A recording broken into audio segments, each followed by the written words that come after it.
ద్రావం తయారు చేస్తున్నాను. ద్రావణమా అంటే ఏంటి? సాధారణంగా చెప్పాలంటే ద్రావకం మరియు ద్రావణీయుల మిశ్రమమే ద్రావం. ద్రావితము మరియు ద్రావణియా? లేదు లేదు, నాకు అయోమయంగా ఉంది.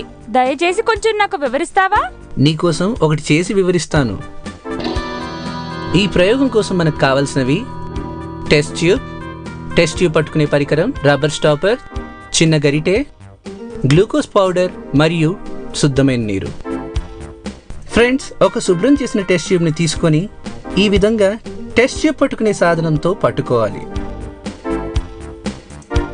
ఇప్పుడు టెస్ట్ ట్యూబ్ సగానికి నీటిని నింపాలి.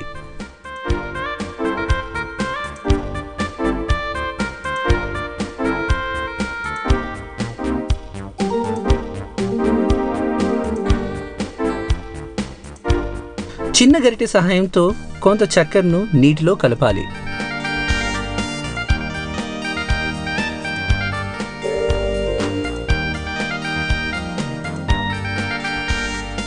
ఇప్పుడు రబ్బర్ కార్క్ సహాయంతో మూతిని మూసివేయాలి.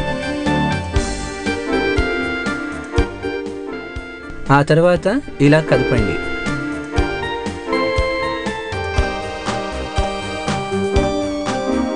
ఫ్రెండ్స్, ఇక్కడ జాగ్రత్తగా గమనించండి. రంగులేని ద్రావణం టెస్ట్ ట్యూబ్లో ఏర్పడడం గమనించవచ్చు. దీనినే ద్రావణం అంటారు.